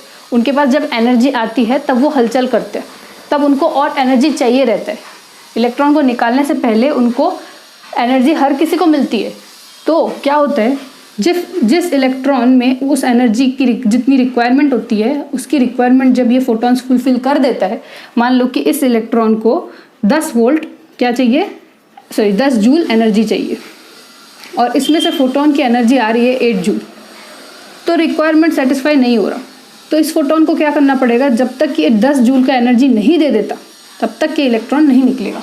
और उस फेज को जब तक वो ना निकले और इसके प्रभाव को सहते रहे, उस फेज को क्या बोलते हैं? Work function. मतलब एनर्जी आ रही है मेरे पास, बट मैं निकलूंगा नहीं जब तक मुझे वो चीज़ नहीं मिल जाती जो चीज़ का मैं हकदार हूँ। तब तक वाले उस फेज को क्या बोलते हैं? Work function. और इसको इस फेज से रिप्रेजेंट करते हैं। अब इसको फेज नहीं बोलते, इसको सिंबल बोलते हैं, ठीक है ना, जो कि वर्क फंक्शन का रिप्रेजेंटेशन है। चलो, ये तो आप समझ गए।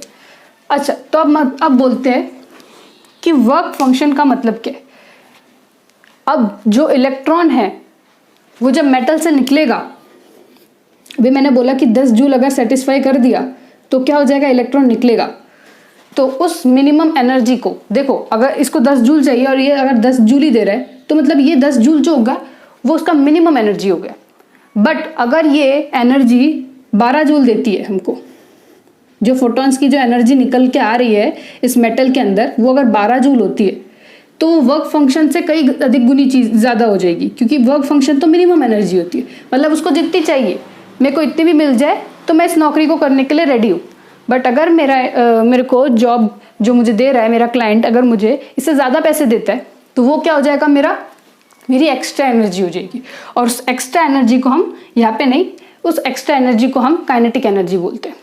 तो जितनी रिक्वायरमेंट है उतनी अगर मेरे को मिल रही है, मिनिमम रिक्वायरमेंट, उसको क्या बोलते हैं? Work function. और इसको भी जूल से ही रिप्रेजेंट करते हैं। तो यहाँ पे मैं बता सकती हूँ कि अगर एनर्जी ऑफ फोटॉन अगर इसके ज़्यादा है या फिर इससे कम है, इसके इक्वल है, मतलब एनर्जी अगर इसके वर्क फंक्शन के इक्वल भी आ रही है या फिर उससे ज़्यादा भी आ रही है, तो क्या होगा? फोटो इलेक्ट्रिक इफेक्ट पॉसिबल है। और अगर फोटॉन की एनर्जी वर्क फंक्शन से कम होगी तो फोटो इलेक्ट्रिक इफेक्ट नहीं होगी। इसका सिंपल मतलब यही है। तो ठीक है, चलो इतना समझ में आ गया। अब हम समझते हैं थ्रेशोल्ड फ्रीक्वेंसी को। थ्रेशोल्ड फ्रीक्वेंसी क्या हो जाएगी? देखो, मैंने आपको बताया एनर्जी फ्रीक्वेंसी के क्या होता है? डायरेक्टली प्रोपोर्शनल होता है। तो वही चीज़ हो गया इसका भी, कि जितनी ज़्यादा एनर्जी उतनी ज़्यादा फ्रीक्वेंसी। वैसी चीज़ सेम है थ्रेशोल्ड वेवलेंथ में भी। जितना अब देखो, E = hc/λ होता है। तो energy is inversely proportional to wavelength, ठीक है ना। तो जितनी ज़्यादा एनर्जी निकलेगी उतनी कम वेवलेंथ निकलेगी। तो जितनी मिनिमम वेवलेंथ होगी वो उसकी थ्रेशोल्ड वेवलेंथ हो जाएगी। तीनों एक दूसरे से रिलेटेड है, तो इसलिए मैंने तीनों का डेफिनेशन आपको बता दिया। और इसका फॉर्मूला वही है, E = hc/λ। अगर आपको लिखना है तो आप वैसे भी लिख सकते हैं। और सबसे इंपॉर्टेंट चीज़, वर्क फंक्शन जो होती है वो उसकी रिक्वायरमेंट होती है, तो उसको हम इस तरह से लिखते हैं। अब देखो ये है एक एनर्जी का टर्म, ये भी है एक एनर्जी का टर्म, और एक्स्ट्रा एनर्जी को हम काइनेटिक एनर्जी बोलते हैं। तो ये वाला एनर्जी का टर्म और ये वाला एनर्जी का टर्म बिल्कुल इक्वल हो रहा है, और हमें पता है कि ये क्या है, एक स्टैंडर्ड एनर्जी है, मुझे इतना ही चाहिए, और ये क्या है, ये चेंज हो सकता है ना, मतलब ये ज़्यादा भी दे सकता है, कम भी दे सकता है। तो हम इसको ई नॉट से रिप्रेजेंट करते हैं, और ये होता है हमारा वर्क फंक्शन। हम इसको ई नॉट से भी रिप्रेजेंट कर सकते हैं या फाई से भी, ठीक है ना। और इसको एनर्जी ऑफ फोटोन को ई से भी नॉर्मल रिप्रेजेंट करते हैं, काइनेटिक एनर्जी को के ई से। तो आप इस फॉर्मूला को भी नोट डाउन कर सकते हैं, ठीक है। तो अगर हम इसको ई नॉट लिखेंगे तो मतलब इसका मतलब क्या हो जाएगा, इसका जो वैल्यू होगा h c by lambda not होगा। आप इसको भी नोट डाउन कर सकते हैं। ये चीज़ मैं यहाँ पे नहीं लिख पाई, मैं फ्रीक्वेंसी वाले प्लेस में लिखा मैंने, इस चीज़ को आप ट्राई करना यहाँ पे लिखने की, ठीक है ना। तो ये हो जाएगा इसका फॉर्मूला। एच सी का वैल्यू तो सब जगह सेम होता है, इसलिए इसमें कोई चेंज नहीं लेंगे हम, बस इसमें हम नॉट लगा देंगे, ठीक है ना। अब हम काइनेटिक एनर्जी की बात करते हैं। अगर यहाँ पे आ गया तो बहुत अच्छी बात है, मैं यहीं पे लिख के दे देती हूँ आपको काइनेटिक एनर्जी।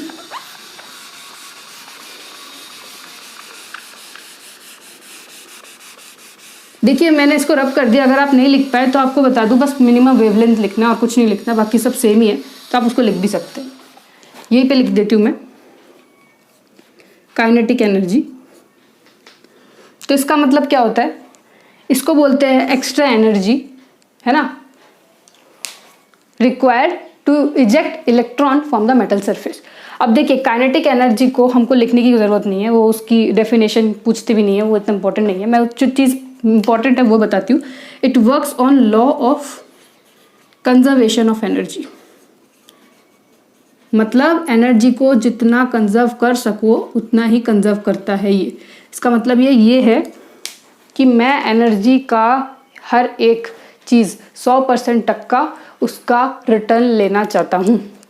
इसका मतलब ये है कि जितनी एनर्जी मेटल पे गिर रही है और जितने इलेक्ट्रॉन्स इजेक्ट हो रहे हैं उस एनर्जी के टकराने के बाद, फोटॉन्स जो एनर्जी गिर रही है, तो जितनी गिर रही है उतनी तो इलेक्ट्रॉन्स निकल नहीं रही होगी, उससे ज़्यादा एनर्जी तो उसने यहाँ पे भी वर्क फंक्शन में भी तो गवा दी, मतलब हिलने में, डुलने में, है ना, उन सब चीज़ों में भी तो चली गई। और काइनेटिक एनर्जी किस पे काम करती है, कंजर्वेशन में। तो मतलब वो पूरा का पूरा हिसाब लेके जाएगा, काइनेटिक एनर्जी ये बोलता है। अब मैं आपको सिंपल वर्ड में बताऊं, काइनेटिक एनर्जी ये बोलना चाहता है कि जो एनर्जी तुमने मुझे दी वो मुझे जो मिली, मतलब मेरी जो डेफिनेशन है, जो काइनेटिक एनर्जी है मेरी, वो एक रिक्वायर्ड एनर्जी जितनी थी उसके साथ मैं को ऐड कर दो। मेरे बोलने का मतलब ये है कि काइनेटिक एनर्जी ये बोलना चाहता है कि मेरे निकलने से पहले, मतलब इलेक्ट्रॉन के निकलने से पहले मेरे को अपनी रिक्वायर्ड एनर्जी की ज़रूरत थी, जो कि इसने पूरी की। तो मेरे पास कितनी एनर्जी मुझे आउट करना पड़ा, कितना आउटपुट देना पड़ा, मतलब ये हो गया हमारा इनपुट और ये हो गया हमारा आउटपुट। आउटपुट क्या निकला हमारा, पहले तो एनर्जी इसने दी, यहाँ तक का प्रोसेस था इनपुट, और उसने एब्जॉर्ब की, उसने हिला डुला, उसको उतनी चाहिए थी, वो वेट किया उसने कि मुझे इतनी तक मिले, उतने तक की प्रोसेस, वहाँ से लेके मेरे को उतनी एनर्जी मिली जिससे मैं बाहर निकल सकूँ, उतने तक का प्रोसेस तक को बोलते हैं काइनेटिक एनर्जी। या फिर आप इतना भी मान लो कि जो एक्स्ट्रा एनर्जी होती है उसको काइनेटिक एनर्जी बोलते हैं। लॉ ऑफ कंजर्वेशन को समझाने के लिए मैंने आपको ये बताया कि एनर्जी इनपुट जितनी आई is equal to energy output जितनी उसने एब्जॉर्ब की और जितनी उसने निकाली। बस चलो मैं इसको रब कर देती हूँ और आगे क्वेश्चन सॉल्व करवाती हूँ। तो गाइज ये है हमारा क्वेश्चन। इस क्वेश्चन को देखो कैसे सॉल्व करना है। इस क्वेश्चन में हमको बताया गया है कि अ फोटोन ऑफ वेवलेंथ इतना falls on a metal surface. Before going to this question मैं आपको एक बात बता दूं, मेरा कॉन्सेप्ट बहुत ही ज़्यादा इंपॉर्टेंट है, क्योंकि उस कॉन्सेप्ट को अगर आप जानोगे तो ही आप ऐसे क्वेश्चन सॉल्व कर पाओगे। क्योंकि इसमें आपको समझ में नहीं आएगा कि आपको करना क्या है। वर्क फंक्शन तो चलो आपको निकालने के लिए बोला है फर्स्ट ऑप्शन में, सेकंड में काइनेटिक एनर्जी निकालने के लिए बोला है, और यहाँ पे काइनेटिक एनर्जी ऑलरेडी गिवन है, तो आपको यहाँ पे भी दिक्कत आ सकती है, यहाँ पे भी दिक्कत आ सकती है। 90% बच्चे क्या करते हैं, ऐसे क्वेश्चन को सॉल्व नहीं कर पाते। तो इस केस में मैंने आपको सोचा कि अच्छे से बताऊं कि उस कॉन्सेप्ट को समझाने के बाद कि ऐसे क्वेश्चन को कैसे सॉल्व करते हैं, और मैंने जानबूझ के ऐसे क्वेश्चन आपको प्रैक्टिस में लिए, आपके प्रैक्टिस में करवाने के लिए लिए। तो चलो इस क्वेश्चन को कैसे सॉल्व करना है, पहले तो आपको बताया गया है। मैं पहले आपको जो मैंने फॉर्मूला एक्सप्लेन किया था वो लिख के देती हूँ। तो ई इनपुट जो कि था E equal to e not plus kinetic energy. अच्छा, आपको अब क्वेश्चन में क्या दिया है, ई नॉट मतलब work function, as you know. Photon of wavelength falls on a metal surface, मतलब इनपुट वाला एनर्जी, क्योंकि falls on a metal surface, input वाला एनर्जी का वेवलेंथ दिया है आपको, तो इसका वेवलेंथ दिया है ये वाला पोर्शन, तो ये आपको दिया है 4100 एंगस्ट्रॉम। ओके, चलो पता चल गया। अब देखो और क्या दिया है आपको, क्या निकालना है, वर्क फंक्शन, और काइनेटिक एनर्जी क्या दिया है हमको 2eV, तो हम यहाँ पे लिखेंगे 2eV।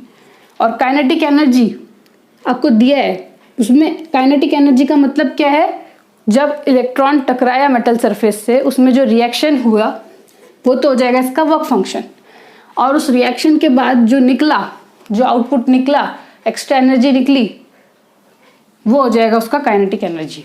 तो हमको क्या चाहिए ये। और एक इम्पॉर्टेंट बात एक कॉर्नर में अपने एक बॉक्स में लिख लीजिए, वो आपके लिए बेस्ट रहेगा। क्या लिखेंगे आप, HC की वैल्यू क्या है EV के टर्म्स में। ये चीज़ आपको हमेशा काम आएगी। आप बड़ा सा फॉर्मूला लिखेंगे H की और C की, फिर उसको करेंगे मल्टीप्लाई, बहुत टाइम वेस्ट हो जाएगा। इसलिए आपके लिए सबसे बेस्ट होगा अगर आप HC का वैल्यू लिख लें कहीं पे साइड में, सो दैट आप उसको यूज़ करके सारे क्वेश्चन का आंसर सॉल्व कर सकते हैं। तो 12400 EV अप्रॉक्सीमेटली इसका वैल्यू है, हाँ, EV के टर्म्स में। तो इसको आप किसी बॉक्स बना के कहीं पर लिख दीजिए, ठीक है ना। तो चलो अब समझते हैं इसको। तो अब हम HC में ये लिखेंगे 12400 अपॉन 4100। जब वो EV के टर्म्स में आता है तो ये एंगस्ट्रॉम हट जाता है, ये चीज़ हमेशा याद रखना। जब EV वाला टर्म आ जाता है बीच में तो ये एंगस्ट्रॉम जो आपको दिया होता है वेवलेंथ का वो हट जाता है। ये आपका कहीं पे नोट बना के भी लिख दो, कहीं पे नोट बना के लिख दो, when EV comes then angstrom of wavelength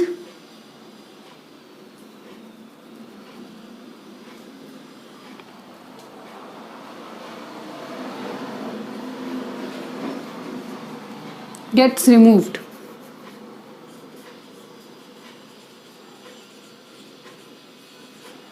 ठीक है ना, ऐसे आप कहीं पे नोट्स बना के लिख सकते हैं, ठीक है ना। चलो अब देखो, इसको अगर आप सॉल्व करोगे तो आंसर 3 आएगा, 3, और यहाँ पे आ जाएगा, ये 3 से कट जाएगा और 2eV। तो यहाँ पे आगे चल के जो वेवलेंथ का जो फॉर्मूला ये EV के टर्म्स में आ जाएगा। और जब इस वेवलेंथ को आप निकालोगे, सॉरी इस वर्क फंक्शन को आप निकालोगे तो इसका आंसर आ जाएगा 1eV। तो आप इसको याद रखना। बोलो क्यों, क्योंकि अब आपको काइनेटिक एनर्जी निकालनी है और आपको एनर्जी का जो आउटपुट एनर्जी है 3100 उसका जो वेवलेंथ है वो ये दिया हुआ है। मतलब आपको इसकी वैल्यू चेंज करनी है और आपको क्या निकालनी है, ये निकालनी है, और आपको ये इसके आंसर के थ्रू मिल चुका है, ठीक है ना। यहाँ तक आप सॉल्व करो, फिर मैं आपको बताती हूँ क्या करना है। Let me rub it out.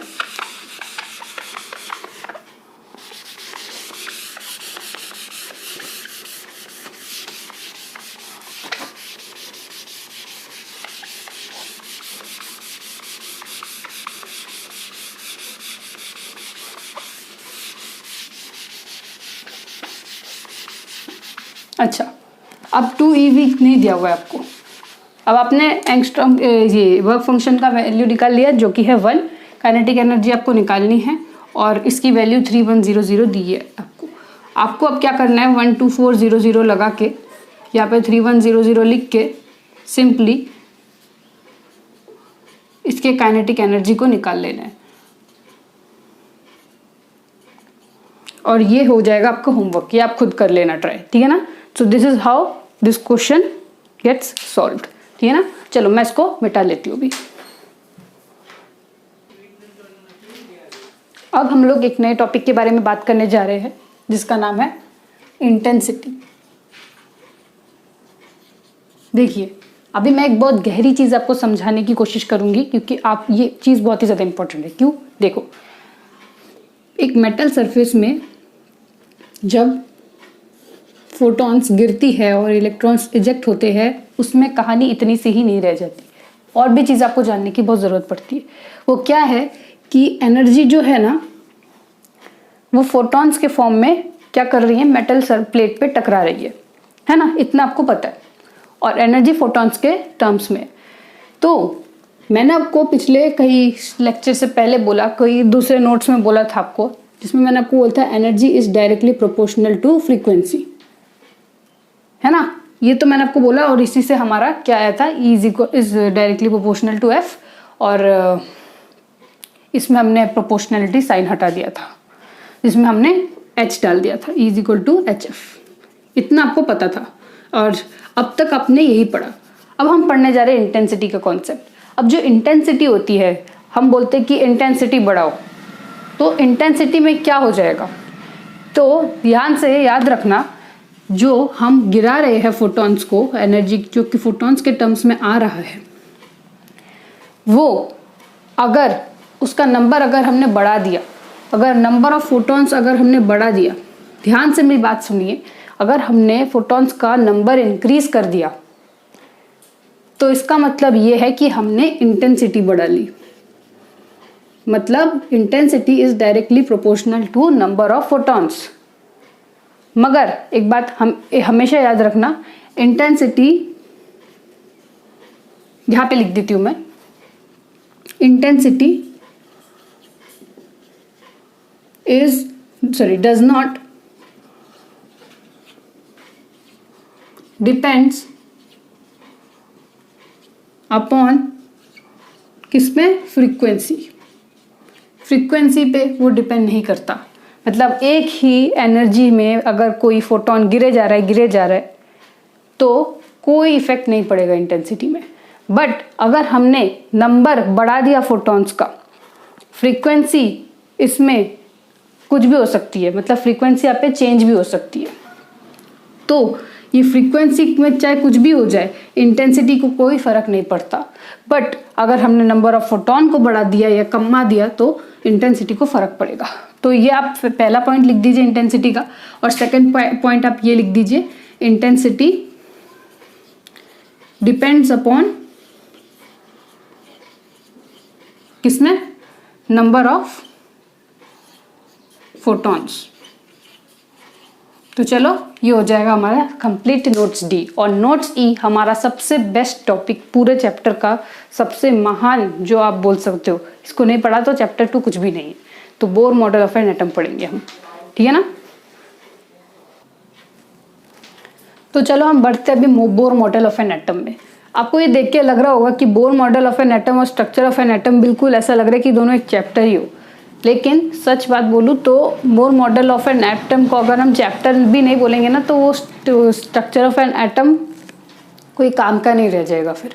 तो इसलिए Bohr model of an atom को मैंने इतने बड़े करके लिखा, क्योंकि दिस इज़ वेरी इंपॉर्टेंट। भले ही आपने आगे की चीज़ उतनी अच्छे से समझी होगी या ना। फोटो इलेक्ट्रिक इफेक्ट भी इंपॉर्टेंट है, इसका मतलब ये नहीं कि आप वो भी छोड़ दें, ठीक है ना। तो Bohr of an model of an atom में हम उसके मॉडल के बारे में कुछ मेन पॉइंट्स जानेंगे। पहला मेन पॉइंट तो उसने वही बोल दिया जो रदरफोर्ड ने बोल दिया था, सो दैट अटेंशन उसके पास थोड़ा आ सके। तो उसने क्या बोला कि एटम कंसिस्ट ऑफ, लिखिए मेरे साथ, न्यूक्लियस एंड इलेक्ट्रॉन्स। अच्छा, न्यूक्लियस में क्या क्या प्रेजेंट है, प्रोटॉन्स एंड न्यूट्रॉन्स। चलो, इतनी चीज आपको पता चल गई, ये न्यूक्लियस में प्रेजेंट है। हाँ, चलो अब सेकंड पॉइंट ध्यान दो, एटम कंटेन्स। अब जो एटम है उनमें क्या है, इनफाइनाइट नंबर ऑफ शेल्स। ये उसने थोड़ी अलग बात कही कि एक एटम में जो शेल्स होते हैं, रदरफोर्ड ने तो इतना बता दिया कि एटम जो है वो शेल्स में, एटम के सेल्स होते हैं, ठीक है, इतना बता दिया। कितने होते हैं वो इसने बताया, कितने होते हैं, इनफाइनाइट होते हैं, ठीक है ना, इसकी कोई अंत नहीं है। अच्छा, अब इन शेल्स में इलेक्ट्रॉन्स आएंगे और वो इलेक्ट्रॉन्स, है ना, वो इलेक्ट्रॉन्स की क्या वैल्यू होगी, किस ऑर्बिट पे कौन सा इलेक्ट्रॉन आएगा, वो थर्ड पॉइंट बताता है। इतने सारे शेल में इलेक्ट्रॉन जो बसेंगे, कहाँ पे कितने इलेक्ट्रॉन्स बसेंगे, किस एटम में कितने इलेक्ट्रॉन्स होंगे, कितने ऑर्बिट्स होंगे, कितने इलेक्ट्रॉन्स किस ऑर्बिट में आएंगे, वो चीज़ थर्ड पॉइंट में मेंशन किया हुआ है। वो ये बताता है, पहले मैं इसको रब कर दूँ,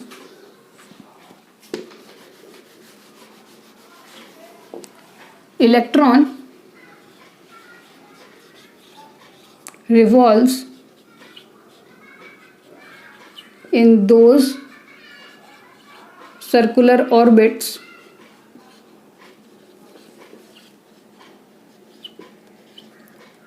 in which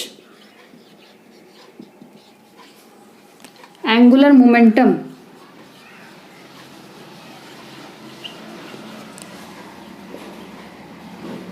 is the integral multiple of h/2π। ये हो जाएगा इसका डेफिनेशन। मतलब इलेक्ट्रॉन उसी सर्कुलर ऑर्बिट में रिवॉल्व करेगा एटम के, इतने सारे है एटम में, है ना, इनफाइनाइट है, हमने अभी तक बात की। इलेक्ट्रॉन उसी ऑर्बिट पे रिवॉल्व करेगा जिसका एंगुलर मोमेंटम जो है mvr, इसको एंगुलर मोमेंटम कहते हैं, है ना, L से रिप्रेजेंट करते हैं इसको। mvr क्या हो जाएगा, इंटीग्रल मल्टीपल, इंटीजर के फॉर्म में, जिसका n का वैल्यू 1 2 3, मतलब इंटीजर के फॉर्म में क्या मल्टीपल होगा, h/2π के फॉर्म में। जब कोई मल्टीपल में रहेगा जिसका एंगुलर मोमेंटम, तो उसका इलेक्ट्रॉन जो है उस पर्टिकुलर ऑर्बिट में रिवॉल्व करेगा। अब इस n में 1 2 3 का मतलब क्या है, इसका मतलब है शेल नंबर। इसको अच्छे से लिखे अपने नोटबुक में, 1 2 3 जो चीज़ है वो क्या है, इसका शेल नंबर। तो ये हो जाएगा इसका पूरा का पूरा पॉइंट, ठीक है ना। ये चीज़ बहुत ही इंपॉर्टेंट है। तो चलो मैं इसको भी रब कर दूं, आगे बात करते हैं इसके बारे में।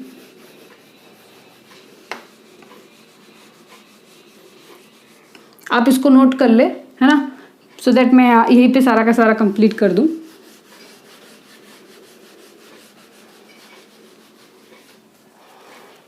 तो देखिए, मैं यहाँ पे लिख देती हूँ,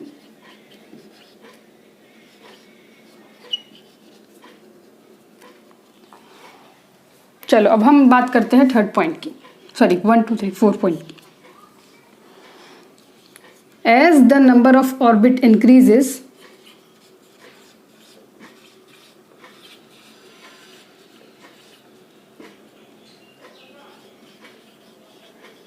energy increases। इसका मतलब क्या है, इसका मतलब ये है energy of third orbit is greater then energy of second orbit is greater then energy of first orbit. समझ गए आप मेरी बात, मतलब बाहर वाले ऑर्बिट की एनर्जी अंदर वाले ऑर्बिट के कंपैरिजन में क्या हो जाएगी, ज़्यादा होगी।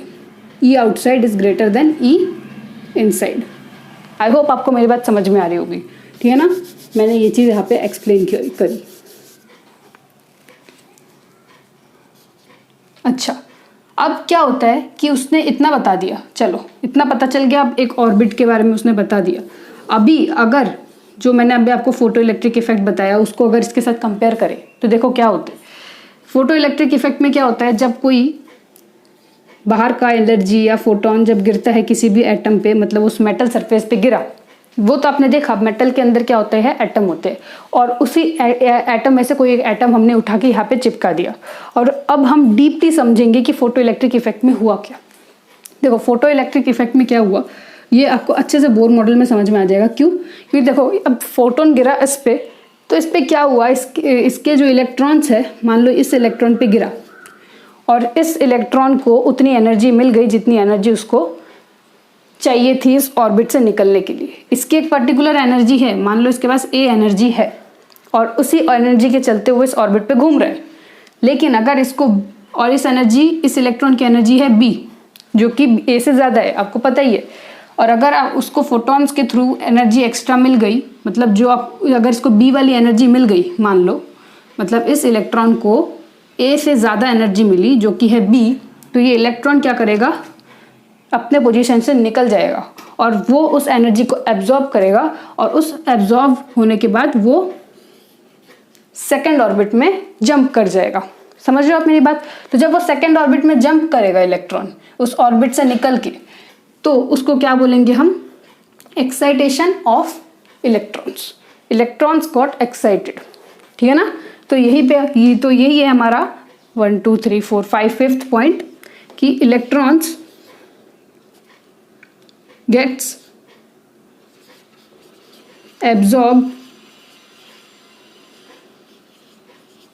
electrons absorbs energy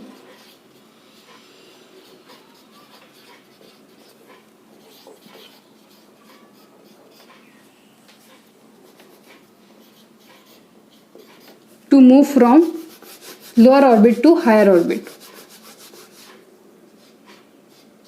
ये पेन नहीं चल रहा।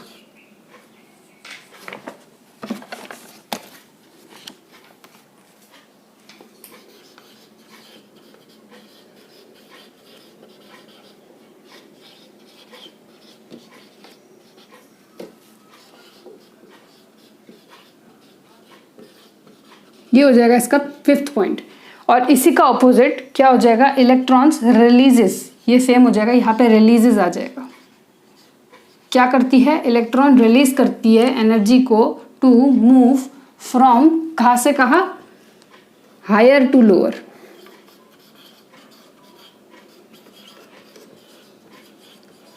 क्यों? क्योंकि जब हम Rutherford model of an atom पढ़ रहे थे तब हमको ये बताया गया था, जब इलेक्ट्रॉन घूमता ही रहेगा, रिवॉल्व करता रहेगा, तो उसकी एनर्जी रिलीज होती जाएगी। अब इतनी रिलीज होगी तो वो आखिरकार जब वो थक जाएगा तब वो आके न्यूक्लियस पे गिरेगा और इससे जो उसका एटॉमिक जो मॉडल है वो क्या हो जाएगा, डिस्टर्ब हो जाएगा। उसका कोई वैल्यू सिग्निफिकेंस कुछ नहीं रह जाएगा, वो एटम और कहलाएगा ही नहीं। तो उस चीज़ को काउंटरैक्ट करने के लिए बोर ने ये बताया कि वो लोअर लेवल ऑफ एनर्जी में चला जाएगा, ठीक है ना, वो जंप कर सकता है। यही बताई गई है, एक्साइटेशन ऑफ एनर्जी बताई गई। इन दोनों का मतलब क्या है, एक्साइटेशन ऑफ एनर्जी। चलो आप इसको नोट कर ले, मैं तब तक इंक भर लेती हूँ।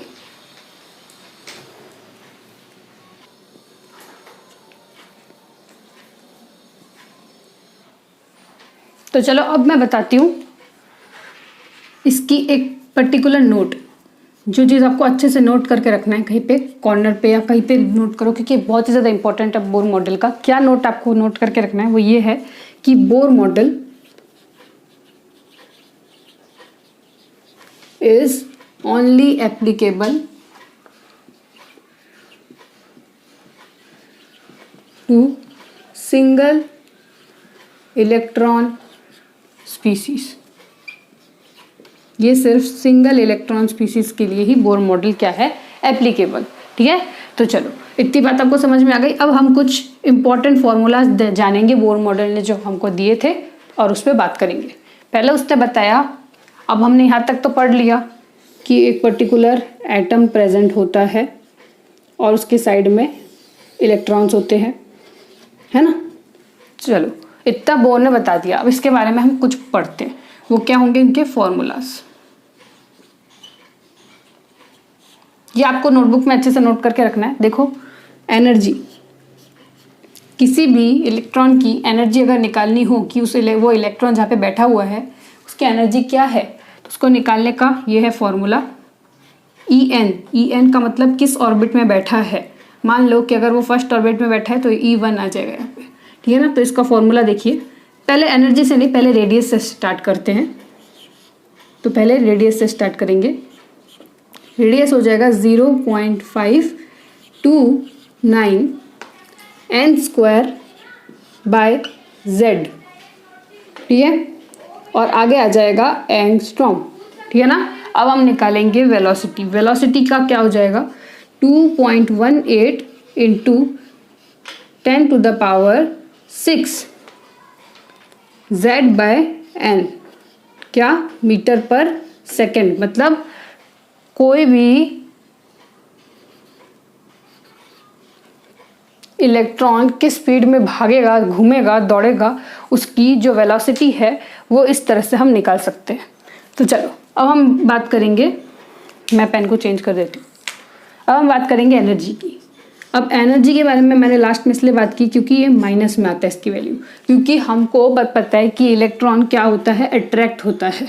तो इस अट्रैक्शन को हमको ऑपोजिट साइड में लेके जाना है, इसलिए हमको क्या करना है, इसके एनर्जी में नेगेटिव टर्म लगाना है, ठीक है ना। तो इसमें क्या हो जाएगा, एनर्जी आपको मैं दो टर्म्स में बताऊंगी, एक तो ईवी के टर्म्स में, एक जूल्स के टर्म्स में, आपको किस तरह से इस्तेमाल करना है, ठीक है ना।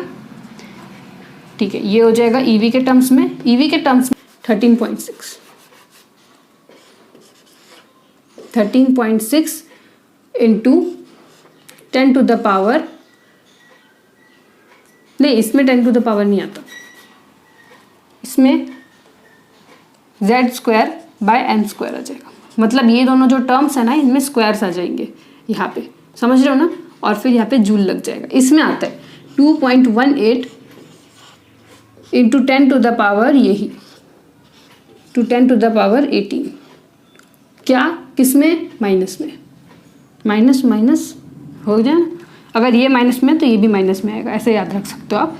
और ये ईवी के टर्म्स में है और ये जूल्स के टर्म्स में है, ठीक है। तो चलो ये हो जाएंगे हमारे फॉर्मूलाज।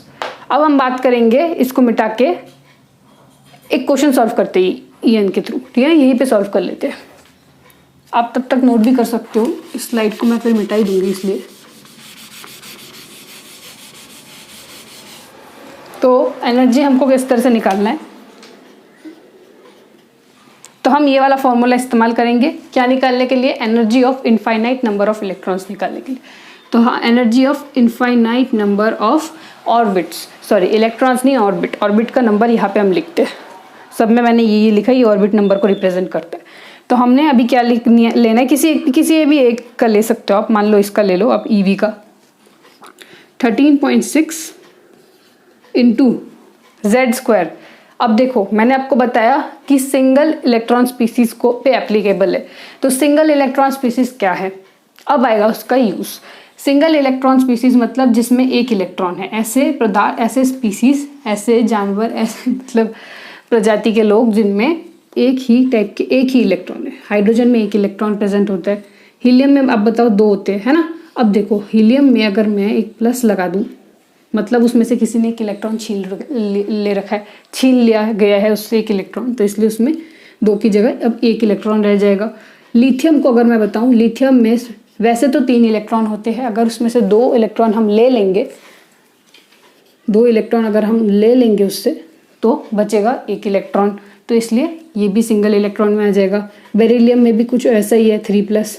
तो ऐसे जो स्पीसीज है उन पे ही ये एप्लीकेबल है बोर मॉडल, ठीक है ना। चलो ये चीज़ आपको समझ में आ गई। तो चलो हम हाइड्रोजन का ले लेते हैं, ठीक है ना। हाइड्रोजन का ले लेते हैं, हाइड्रोजन का स्क्वायर अपॉन इसका स्क्वायर। अब आपको पता है something divide by infinity will be 0, so the complete answer will be 0। तो इसका आंसर वैसे तो 0 आता है, ये ना। तो इससे मैंने आपको ये बता दिया कि इसका यूज़ कैसे करना है, बट उतने प्रॉपरली आपको समझ में नहीं भी आया होगा, बट आप ऐसे भी कर सकते हो। अच्छा, अब मेन चीज़ जो आ जाती है वो आ जाती है एनर्जी की कुछ इंपॉर्टेंट टर्म्स। आपको कभी कभी क्वेश्चन में टोटल एनर्जी, काइनेटिक एनर्जी और पोटेंशियल एनर्जी भी पूछ लिया जाता है। उस केस में आप कैसे एग्जाम में आप सॉल्व करोगे उस क्वेश्चन को, तो आप इसको एक डब्बे में बना के भी लिख सकते हो, क्योंकि ये बहुत ज़्यादा इंपॉर्टेंट है। टोटल एनर्जी, काइनेटिक एनर्जी का क्या होता है, उसका एक पर्टिकुलर रेशियो बताती हूँ मैं। यहाँ पे अगर मैं काइनेटिक एनर्जी को आगे लिखती हूँ तो थोड़ा बेस्ट लगेगा। Kinetic energy ratio potential energy ratio total energy. तो काइनेटिक एनर्जी, पोटेंशियल एनर्जी और टोटल एनर्जी का रेशियो होता है 1:-2 -1। इसका मतलब ये है कि टोटल एनर्जी अगर माइनस, आपको पता है टोटल एनर्जी क्या होता है, काइनेटिक एनर्जी और पोटेंशियल एनर्जी होता है, ये तो आपको पता है। अब देखो काइनेटिक एनर्जी क्या है, 1 है, अच्छा ये लगा दिया हमने। पोटेंशियल एनर्जी क्या है, -2 है, ये भी लगा दिया। तो इससे टोटल एनर्जी क्या निकल के आ जाएगा, -1। तो टोटल एनर्जी -1। तो ये है उसका क्या, रेशियो। तो कभी कभी क्वेश्चन में आपको बताया जाता है, अगर मान लो कि काइनेटिक एनर्जी है A, तो पोटेंशियल एनर्जी क्या हो जाएगा, तो आप बता सकते हो इजीली, पोटेंशियल एनर्जी हो जाएगा -2A।